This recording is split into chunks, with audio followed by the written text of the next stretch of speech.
Then, last Friday, the ball dropped. News broke that one of our former readers was a sex offender. She was part of Storytime before HPL started enforcing background checks for every performer, and hasn't been back since they started.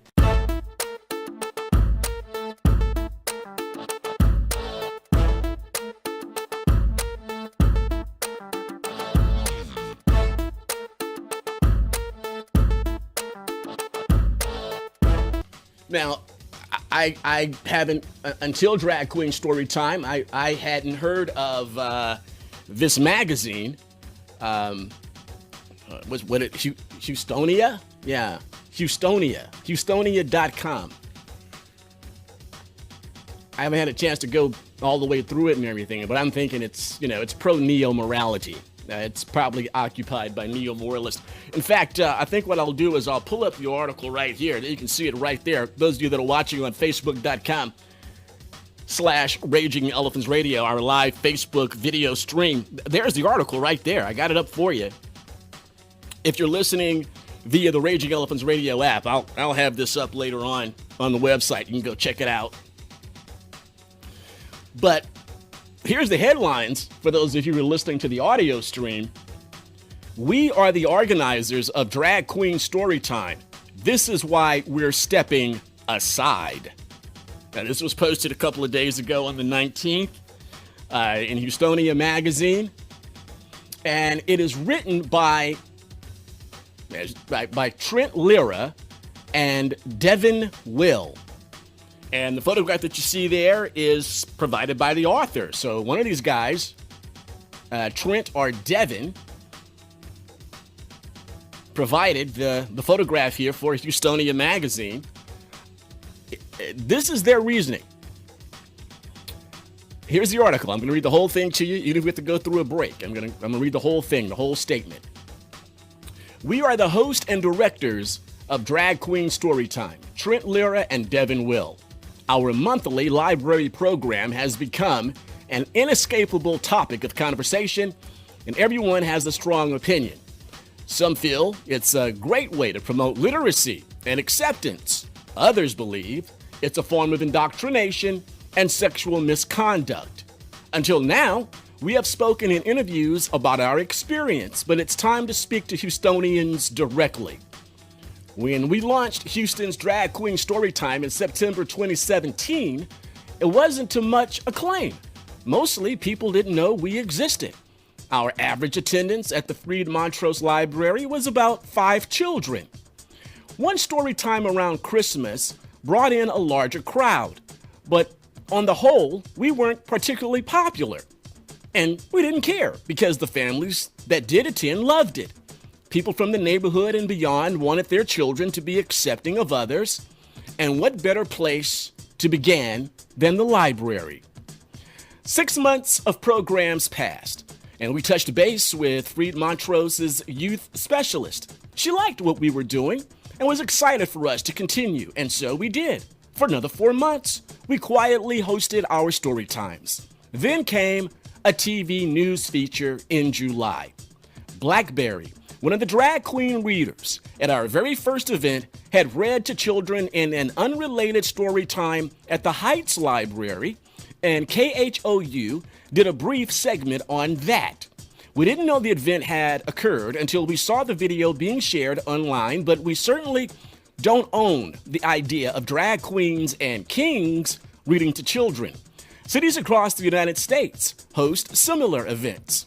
It was a pleasant surprise to see our friend getting recognition for her work. As it happened, though the segment coincided with a city council meeting at which at-large member Michael Kubosh condemned our program, we got our first protesters that same month, July 2018, Texans Against Transgender Tyranny, they were called. They were peaceful and civil. No one inside the Freed Montrose Library knew there were protesters outside until a patron came in and told us. It continued like this through August and September. It disturbed us, but what could we say? They were standing outside and politely informing the public that there were drag queens in there reading to children. It was their right. It was not a threat. When Tex Christopher, Tracy Shannon, Chris Seaver, and Calvin Miller filed a lawsuit against Mayor Sylvester Turner and Houston Public Library Executive Director Rhea Lawson in October, the protest intensified. At that time, we gave the HPL, Houston Public Library, legal department a comprehensive list of every guest performer, every book read, and every song sung. From that point forward, if any performers wanted to be involved in our story time, or if previous performers wanted to read in the future, they needed to apply as volunteers and undergo background checks. An existing library policy that, until then, had not been enforced in this case, an oversight for which the library has apologized. The lawsuit was thrown out in January of this year, but the controversy has remained. Protesters and counter-protesters continue to show up in great numbers. Tex Christopher continued to come to nearly every story time, watching from inside the room and waiting for any opportunity to prove that what we were doing was vile. We cannot explain how it feels to be put on a show while trying to avoid the stare of someone you know hates you. Another protester was arrested after he refused to leave the premises at the January event. It was discovered that he was carrying a concealed gun. Parenthetically, on the article, he had a license. The patrons of the story time began to express concerns about safety, and the staff of the Freed Montrose Library were threatened to such a degree that some were reassigned to different branches. All right, gotta take a break right here. We'll finish reading the rest of the article when we get back. Tracy will be here to talk about Drag Queen Storytime being shut down. They quit, they capitulated. They were beaten to a polio because Tracy and Tex were on them like a mad dog on red meat. And so was Raging Elephants Radio, by the way. Drag Queen Storytime has been obliterated, at least in Houston. That's the thing I like about Houston, man. I mean, Houston proves over and over again that this city does belong to the Lord Jesus Christ. It has its aberrations, it has its lurches of hedonism like Drag Queen Storytime. But when the people of Houston get their backs up, when they start bowing their necks, they beat back the neo-morality movement. They beat back the neo-moralist. I think one of the greatest victories that those who believe in Judeo-Christian ethics here in Texas, Judeo-Christian values here in Texas had was the defeat of the Hero Ordinance put forth by Mayor Anise Weeble Wobble Parker. Other cities and states haven't been able to push back on the neo-morality movement like Houston has been able to. Other cities need to take note, emulate, imitate, follow what we're doing here in Houston. Beat the Hero Ordinance 61-39. Houston doesn't have 61% evangelical white Christians. That was an ecumenical beatdown of Mayor Anise Parker and the neo-morality movement here in Houston. So we got another victory. Drag Queen Storytime has been eviscerated and obliterated thanks to the work of Tex Christopher, Raging Elephants Radio contributor Tracy Shannon, and others. Now, I'm in the middle of reading the statement from the organizers of Drag Queen Storytime. And I gotta say, in their composition of the article, I mean, they're being very intellectually honest about some of the things that they're stating. They refer to the illegal arrest of Raging Elephants Radio broadcast activist, the amazing Doc Green, who you'll hear after me today and after every weekday at 2 p.m. Texas time. Arrested him, said he had a gun. Well, yeah, he's a licensed open carry Texan, as a matter of fact. And Houston Public Library put a temporary restraining order on him as a member of the media before he walked in there because they didn't want him organized. It had nothing to do. They mentioned him carrying a gun as if somehow that's a threat. No, he's a member of the media. They did say he's licensed to carry.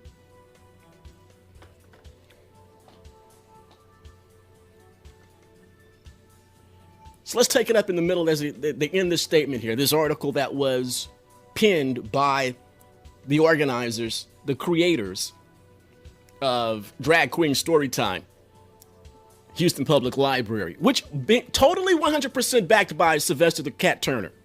totally backed by Councilwoman Ellen Cohen and others, that said the biggest threat to children were people like me, members of the clergy. Yeah, right. Now, the organizers continue in their article, in their statement published on Houstonian magazine. Let me pull that up for you again. I want you to see the magazine cover. You can see it there. There it is. We are the organizers of Drag Queen Storytime. This is why we're stepping aside. Then, last Friday, the ball dropped. News broke that one of our former readers was a sex offender. She was part of Storytime before HPL started enforcing background checks for every performer, and hasn't been back since they started. When Trent spoke to the queen in question this weekend, she confirmed that she had been convicted in 2009. It was devastating. We had insisted that what we were doing was safe for children, and yet there was a performer who had been charged with sexual assault of a minor. We didn't know about the conviction prior to last week, but it would have come up if a background check had been conducted. It was a systemic mistake. Now, wait a minute. They're going to blame HPL and their lack of a background check. Okay, so these are the founders, these are the organizers, these are the ones that invite the performers there. They don't know their performers. They don't know their friends. Do you think a performer that has been sentenced, ordered to register as a sex offender for the rest of his life? I mean, perhaps, we don't know, perhaps there's some constraints on how this person is to interact with children. The report says got 5 years probation and community supervision. So, well, you know, who's responsible? Is it the organizers or is it Houston Public Library? It's both of them, if you ask me. But the organizers say, oh, no. If HPL had been doing its job, if Houston Public Library had been performing its background checks, we wouldn't have been put in this position. Well, you invited the guy to come there 3 different times. And the convicted sex offender should know this is something that is not wise to do. As a convicted sex offender, getting in front of 3, 4, 5, and 6-year-olders in drag, cross-dressed, that may not be a good thing to do. You're a convicted sex offender, aggravated sexual assault of a minor.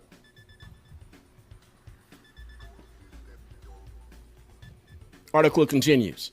Everyone who has performed since October, including ourselves, has undergone a background check and has clean records. It is frustrating that the past conviction of a single performer now undermines the efforts of 36 other drag kings and queens who have delighted parents and children alike with songs, costumes, and most importantly, stories. The most upsetting outcome is the hate Blackberry has faced because of the controversy. She has become the canvas into which these right-wing pundits project their hatred and fear. An African-American with a beard and a full face of makeup. Breitbart.com has since misidentified her as the sex offender in question. Yeah, that Breitbart would do something like that. Jeez. Doesn't help. Doesn't help when you misidentify the sex offender as a black homosexual. That doesn't help. Not when you call yourself a right-wing media outlet. That doesn't help. Or do they call themselves alt-right media outlet? What do they call themselves? Article continues. So see, Blackberry is a victim, you know. They're playing the victim card here. Blackberry is a victim. Blackberry. You see the pictures on the article? Huh? That we posted? Did you see the pictures? But Blackberry, he is the victim. No, we do not accept insanity to receive the approval of the insane. Now, they can use all kind of pronouns, wrong pronouns in this article if they want, this LGBT plus community, whatever. But we're not going to accept insanity, practice insanity for the approval of the insane. So he, BlackBerry, born a he, will always be an XY.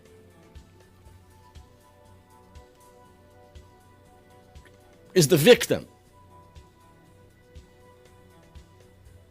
BlackBerry, they're referring to as a she here, using the wrong pronoun, has a clean record and is one of the most prolific drag performers in the city.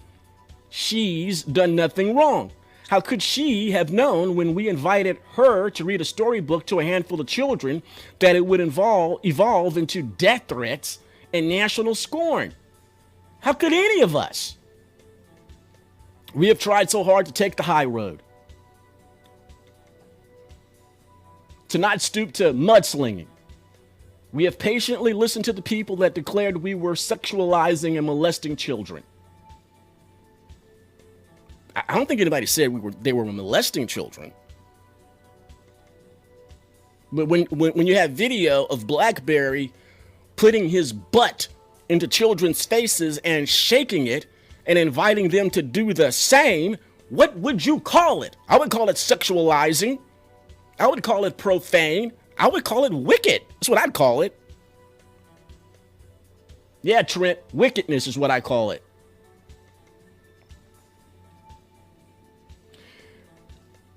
We have tried so hard to take the high road, to not to stoop to mudslinging. We have patiently listened to the public that declared we were sexualizing and molesting children. We have asked counter protesters to be peaceful or not show up at all. We have been calm. We have been collected, but we are angry and we are tired and we are sick of well-intentioned but misinformed news stories that have only polarized people more. And so we wanted you to hear it from us. Houston Public Library has not wavered in their support of Drag Queen Storytime, which we are extremely grateful for. But ourselves and our library team believe it is time to step away and not continue with the program in March or for the foreseeable future. What started as a fun community event shared between us, a couple of drag queens and kings, and a few families has become a national controversy. People are being threatened. People are being hurt. Who's being hurt? Has anybody been attacked? Only person that I think went to the hospital was Doc, right? For being falsely arrested and nearly sent into cardiac arrest, right? That's the only person that I know that has been hurt physically by Drag Queen Storytime for just wanting to go in as a member of the media and observe the hedonism. Article continues, we believe in what we're doing. Of course they do. But we don't believe in putting our friends, our families, or our children in danger. If another person or persons wants to continue our effort or host their own event at some point down the line, they have every right to do so, and it's likely somebody will. Drag Queen Storytime belongs to everyone, not just the two of us. This isn't what we wanted. We have so loved seeing the smiles on children's faces, their laughter, their dances. We have so loved connecting with parents and connecting with our community. We appreciate the support and experience we gained working with the team at HPL and hope to work with them again in the future. And of course, we have so loved our drag queens and kings. That is why we are choosing to step away, to protect the lives and the livelihoods of the people we love. We want to serve the LGBT plus community, and we will. We will just have to do it another way. Let us leave you with the words we used to end every story time. We hope you enjoyed your stay. Outside, the sun is shining. It seems like heaven ain't far away. It's good to have you with us, even if it's just for the day. How cute. So the drag queens have quit. For the time being, so they say. We'll see, Saints and Patriots. We got to stay on it. We have to stay diligent, be vigilant. Can't drop our guards. The neo-morality movement is alive, it's well, it's real, it's a threat, it's damaging, it's anti-Bible, anti-church, anti-Jesus, anti-Christian, therefore anti-Christ. That's what it is, the neo-morality movement. And the Democratic Party, they're facilitators for that matter. So it is a fantastic victory, and Tracy Shannon's going to be here a little bit later on to talk about it. There's other news on it. They haven't finished doing investigation over at Mass Resistance. and we have to have a discussion about the American Library Association.